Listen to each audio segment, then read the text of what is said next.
The fight-flight-freeze response is your body's natural reaction to danger.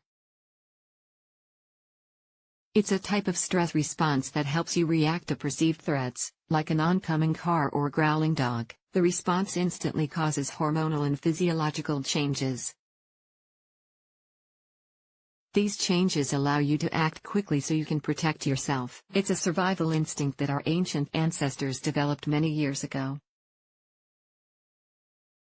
Specifically, fight or flight is an active defense response where you fight or flee. Your heart rate gets faster, which increases oxygen flow to your major muscles. Your pain perception drops, and your hearing sharpens.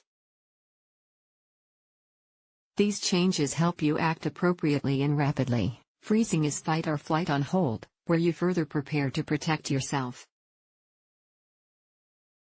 It's also called reactive immobility or attentive immobility. It involves similar physiological changes, but instead, you stay completely still and get ready for the next move.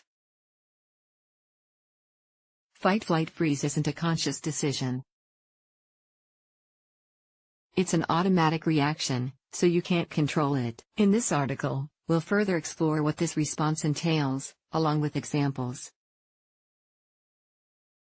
What's going on in the body during a fight-flight-freeze response? Many physiological changes occur.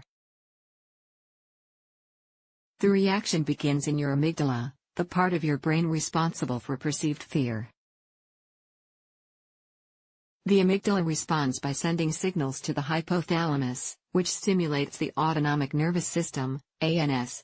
The ANS consists of the sympathetic and parasympathetic nervous systems. The sympathetic nervous system drives the fight or flight response, while the parasympathetic nervous system drives freezing. How you react depends on which system dominates the response at the time.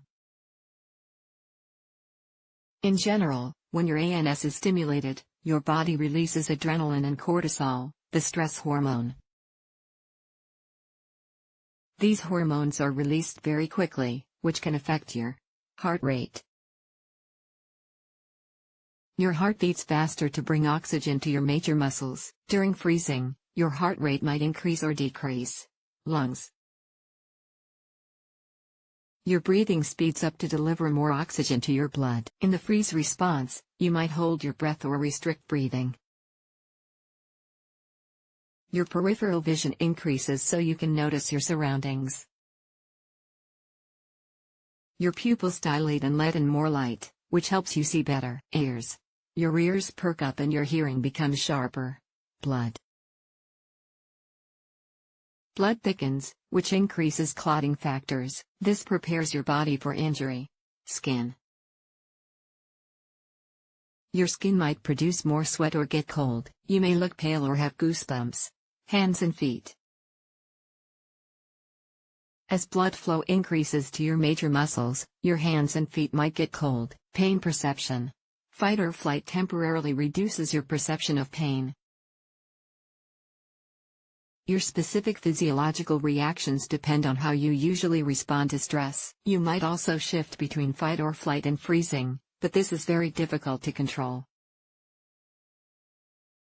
Usually, your body will return to its natural state after 20 to 30 minutes. Psychological explanation. While the fight-flight-freeze response causes physiological reactions, it's triggered by a psychological fear. The fear is conditioned, which means you've associated a situation or thing with negative experiences. This psychological response is initiated when you are first exposed to the situation and develops over time. The thing that you're scared of is called a perceived threat, or something you consider to be dangerous. Perceived threats are different for each person. When you're faced with a perceived threat, your brain thinks you're in danger. That's because it already considers the situation to be life-threatening. As a result, your body automatically reacts with the fight-flight-freeze response to keep you safe. Examples: the fight-flight-freeze response can show up in many life situations, including slamming on the brakes when the car in front of you suddenly stops, encountering a growling dog while walking outside, jumping out of the way of an oncoming vehicle, getting spooked by someone, jumping out of the room, feeling unsafe while walking down a street. Can this response be overactive? Sometimes, the fight-flight-freeze response is overactive.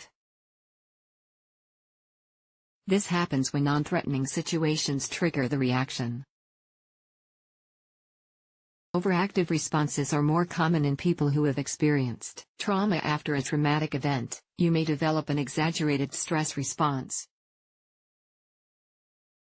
It involves a recurrent pattern of reactions related to the initial event. This is more likely if you have a history of post-traumatic stress disorder, physical or sexual assault, accidents, experiencing natural disasters, childhood trauma, stressful life events. In this case, your brain reacts to related triggers to prepare you for future traumatic situations.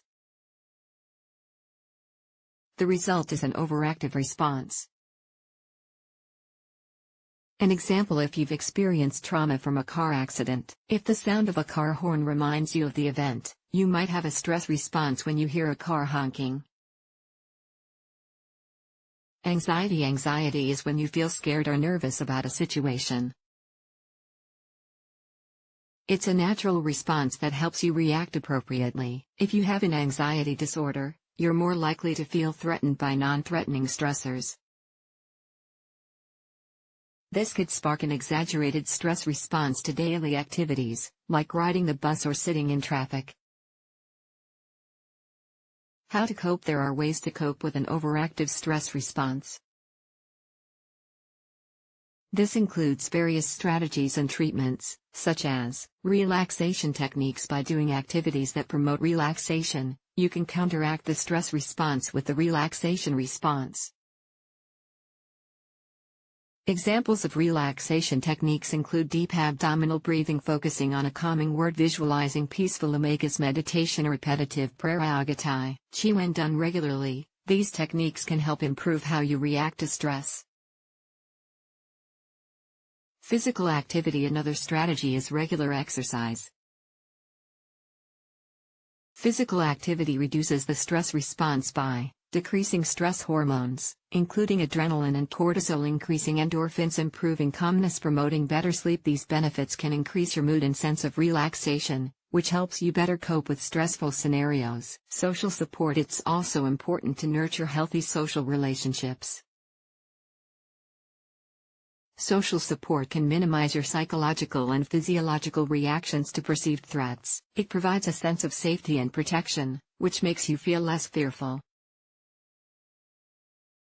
Your social support may include different people, including friends, acquaintances, co-workers, relatives, significant others, mentors. When to see a professional? If you're in a constant state of fight or flight, consider visiting a mental health professional.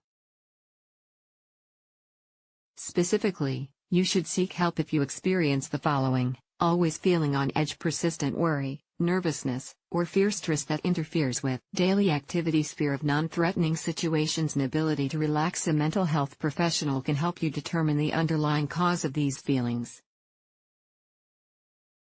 They can also create a plan to reduce your stress response, depending on your symptoms and mental health history. The bottom line: your body's fight-flight-freeze response is triggered by psychological fears. It's a built-in defense mechanism that causes physiological changes, like rapid heart rate and reduced perception of pain. This enables you to quickly protect yourself from a perceived threat. If you have a history of trauma or anxiety, you might overreact to non-threatening situations. A mental health professional can help you find ways to cope. With their guidance, you can develop the most appropriate strategies for your situation.